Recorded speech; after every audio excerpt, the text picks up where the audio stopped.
शिरूर तालुक्यातील डिग्रसवाडी येथील टंटन इंडिया या कंपनीतील 17 कामगारांना कोणतीही पूर्वसूचना न देता कामावरून काढून टाकले। कंपनी व्यवस्थापनाने कोणतीही पूर्वसूचना न देता 17 कामगारांना कामावरून कमी केल्याच्या निषेधार्थ या 17 कामगारांनी गेल्या 100 दिवस साखळी उपोषण सुरू केलं, तरी देखील कंपनी व्यवस्थापनाने दखल घेतली नाहीये। त्यामुळे गेल्या 8 दिवसांपासून बेमुदत उपोषण सुरू केलंय। तर न्याय मिळत नसल्यामुळे पंढरीनाथ खोत हे जीवन संपवत असल्याची चिठ्ठी लिहून आंदोलन स्थळावरून बेपत्ता झाले होते। पोलिसांनी त्यांचा शोध घेऊन त्यांच्यावर उपचार आणि समुपदेशन केलं। यावेळी खासदार शिवाजीराव आढळराव पाटील यांनी आंदोलनस्थळी जाऊन कामगारांची भेट घेतली आणि कंपनीचे कार्यकारी संचालक गणेश गोपाळ यांच्याशी चर्चा केली। यावेळी उपजिल्हा प्रमुख अनिल काशीद, विठ्ठल पवार, कैलास सोनवणे, पोपट शेलार, अनिल पवार आणि संजय देशमुख उपस्थित होते। चर्चेनुसार कंपनीनं प्रशासनावरचा खर्च, उत्पादन खर्च आणि पगारावरचा खर्च कमी करण्यासाठी 17 लोकांना कमी केलं ही अतिशय दुर्दैवी घटना आहे। एखादी कंपनी तोट्यात असेल तर गोष्ट वेगळी, पण ही कंपनी तोट्यात न जाता कंपनीची कॉस्ट कटिंग करणं हे अयोग्य आहे, हे इल्लीगल आहे। त्यांचं म्हणणं आहे की आम्ही जी काही सरकारी नियमानुसार कायद्यानुसार देय आहे ती सगळी पैसे सगळ्या 17 कामगारांना देऊन टाकलेले आहेत। उर्वरित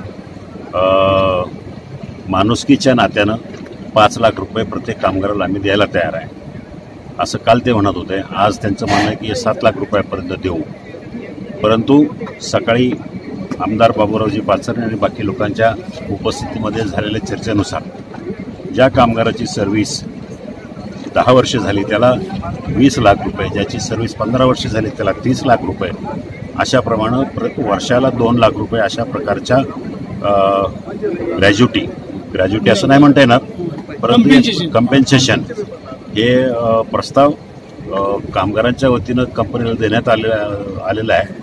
लेखी प्रस्ताव आज संध्याकाळी किंवा उद्या सकाळी देण्यात येईल। तो प्रस्ताव ते त्यांच्या हेड ऑफिसला स्वीडन येथे पाठवून 2 दिवसामध्ये त्यांचा प्रतिसाद मिळेल। त्याच्यानंतर कामगार पुढची भूमिका ठरवेल। कामगार खूप संतप्त आहेत। साहजिक आहे, असे काही कामगार आहेत की ज्यांनी ह्या कंपनीच्या पगाराच्या आशेवर 30 लाख, 25 लाख, 35 लाख अशा प्रकारचं कर्ज घेतले घरासाठी किंवा इतर कारणासाठी। ते कर्ज आता फेडणार कुठे, उद्यापासून खाणार काय, ही अवस्था आहे। कंपनीनं घेतलेला निर्णय हा दुर्दैवी आहे। म्हणून आमदार असेल, मी असेल, आम्ही ह्या कामगारांच्या पाठीशी आहे, युनियनच्या पाठीशी आहे। माझ्या दृष्टीने हा इथला कामगार जगला पाहिजे। खरं म्हणजे गेल्या 3-4 महिन्यापासून कामगार माझ्याकडे येतात।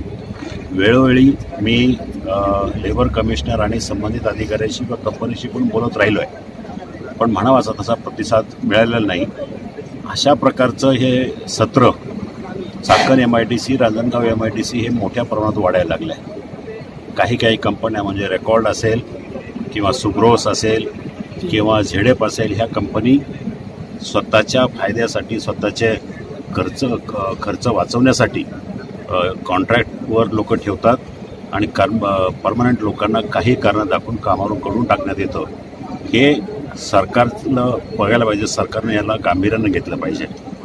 मी ह्यासाठी जे कॉन्ट्रॅक्ट बेसिसवर लोक कामं घेतात त्याच्यासाठी 3 महिन्यापूर्वी लोकसभेच्या अधिवेशनामध्ये प्रश्न उठवला होता आणि सरकारला सुद्धा मी अवगत केलं होतं की हे चुकीचं चाललं आहे। कॉन्ट्रॅक्ट बेसिस कामगार ही पद्धत माझ्या ह्या MIDCमध्ये बंद करायला पाहिजे, तरच कामगाराला न्याय मिळेल। दुसऱ्या एका बाजूला स्थानिकांना नोकऱ्या मिळत नाहीत आणि दुसऱ्या बाजूला कॉन्ट्रॅक्ट बेसिसवर नोकऱ्या, म्हणजे दोन्ही बाजूंनी कामगारांची पिळवणूक हे थांबलं पाहिजे। आणि आम्ही त्या कामगारांच्या पाठीशी आहोत आणि ह्या युनियनच्या पाठीशी आहोत। त्यांना लवकरच न्याय मिळवून देऊ, अन्यथा त्या कामगाराच्या आंदोलनामध्ये आम्ही सहभागी होऊ। प्रतिनिधी अनिल सोनवणे, NTV न्यूज मराठी, शिरूर, पुणे।